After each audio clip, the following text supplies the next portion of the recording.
Hello, my name is Adolfo, and today I'm going to give you my two biggest advices for divorce.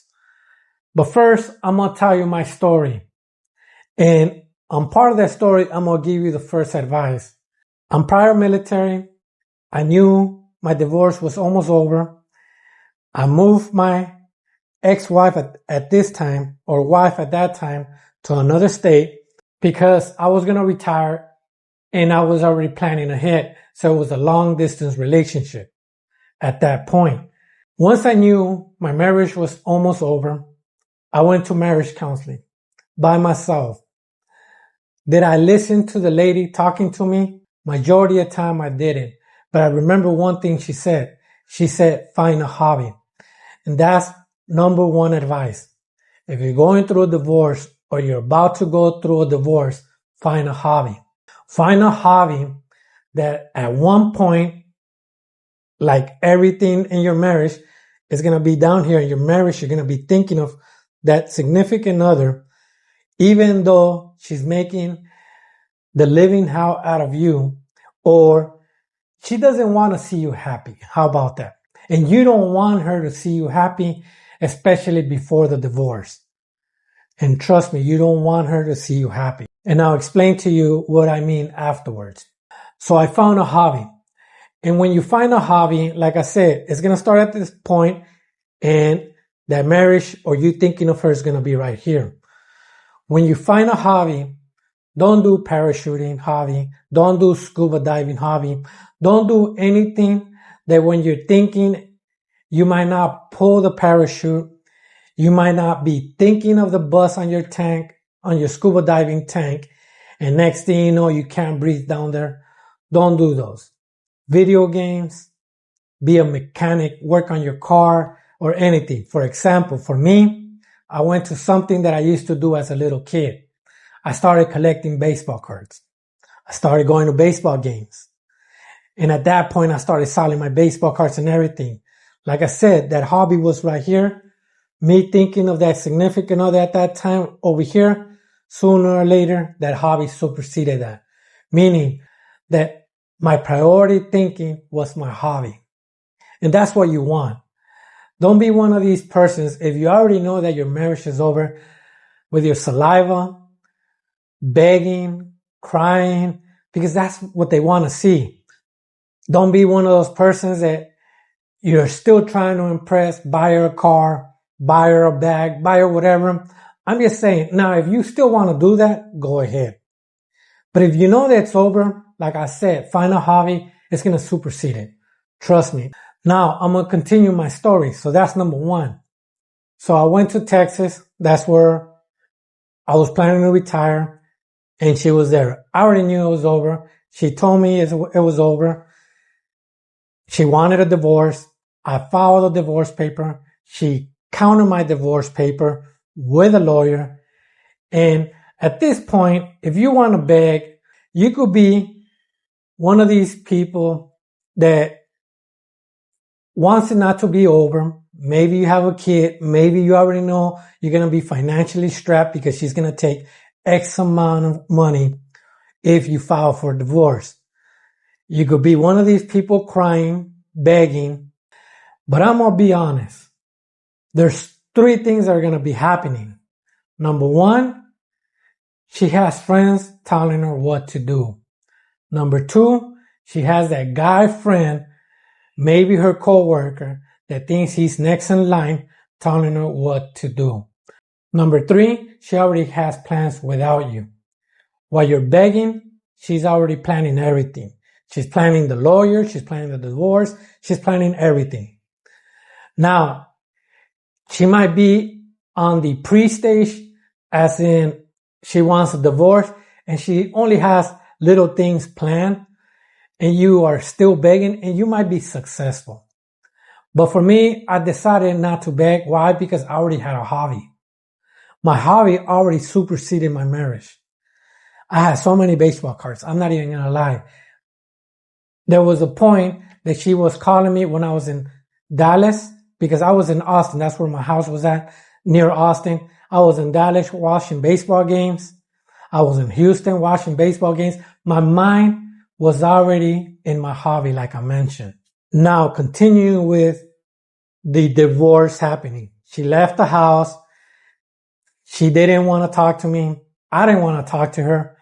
I went to this police area, and this area is where you give your divorce papers so they could serve her.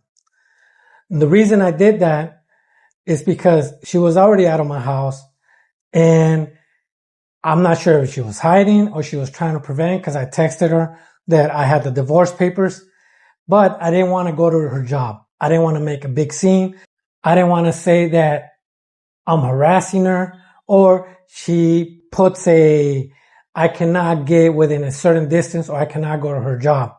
So I gave that paperwork to the police, and that police served her. I'm not sure the title of the police. I believe custody. I forgot the name of it.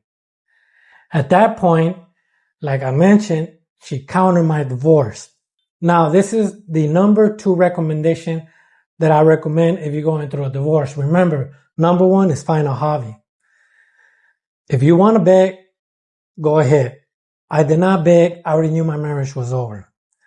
I didn't feel like begging. I didn't feel like buying things. I didn't feel like trying to impress someone. Why am I going to be with someone that wants a divorce out of me, and the only way I'm going to make that person happy is buying things for that person, even though I feel that that person doesn't love me? The number 2 thing that I recommend, and this is after she filed the paperwork, the lawyer, and she told me what she wanted. She told me she wanted $50,000 since the house was worth $100,000. Granted, if I sold the house, I know she would not be able to get $50,000, because you have to pay the real estate, you have to pay so on, that it might be the only thing that she might be getting is $40,000. But this is the number 2 thing that I recommend. Don't argue. Whatever she asks, if it's 50%, that's reasonable, accept it. Now, if you have kids, that's on you. I cannot help you on that. I didn't have kids. Child support is a different ballgame for me. She has 50% of the house. She asked for half of everything in the house, meaning that at the end, I stayed with a table, a refrigerator, no sofas. My second and third room, they were empty. She took all that. Basically, she was selling everything. I stayed with the master bedroom. She kept the newest car. I kept the oldest car. Like I mentioned, I did not argue. And now, why am I saying that? And why did I say, I believe I said this earlier, you don't want that person to see you happy? Because if she sees you happy, if she sees you with someone else, she's thinking, why is he giving her money that I could get? Why is he happy? Even though she might have someone else already. You don't want her to see you happy. Also, do not try to counter or say, why are you taking this much? Why are you taking so much money? Just agree. Agree if it's 50%. Give it to her. You're going to make it back. Trust me, you're going to make it back. I made it back. I'm happy now. I paid her. Don't get me wrong. I was financially strapped for 3 years. I was trying to pay her. I was trying to do whatever I can to recover or try to have the same lifestyle or the lifestyle that I wanted. But at the beginning, I was financially strapped, meaning finish work, go to my house, sit on the sofa, watch TV, go to sleep. No going out. I was financially strapped. Eating outside, yes, but not as much as I wanted. Why? I was financially strapped. I was prior military. I started using my GI Bill. I was getting extra money. I was paying her. And I got 2 bachelors. I cannot complain. So these are my 2 advices. Find a hobby and agree. If it's 50%, agree. And don't let her see you happy. Because one time she went to my house. This is after the divorce, and she saw me happy. You should have seen how she changed her expression. She got mad. Even though she already had someone, she was mad that I had someone. She was not seeing me happy. I didn't have nobody. I was just happy because I was almost finished paying her. That burden was almost over me. And that's all I got. And like I mentioned, if you have an option, don't beg. There's plenty of females out there.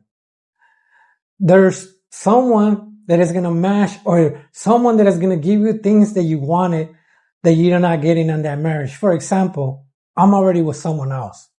I'm having a baby. Now my plans are even better because now my mindset is in a better future or establishing a future after me. If you have a kid, it's different. But you have to think, I know it's going to be child support. I know she might be asking for alimony, but you need to figure those things out, especially if she's already thinking of someone else. And that's all I got. Don't be one of these individuals that knows it's over and you're still in that marriage. Don't be one of those individuals that you're begging.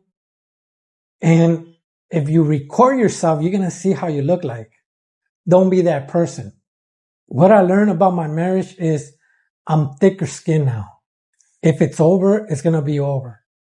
And that's all I got. Thank you for watching. If you're going through a divorce, welcome to the club. If you're trying to maintain it and be successful afterwards, that's good. But just remember, if you manage to beg and be successful, that probably she was already planning things without you. Probably someone was already whispering to her. Probably someone was already waiting in line. Or he was already in front of you at a certain time, then you cut back. But that's all I'm saying. And thank you for watching. That's all I got. Have a good day.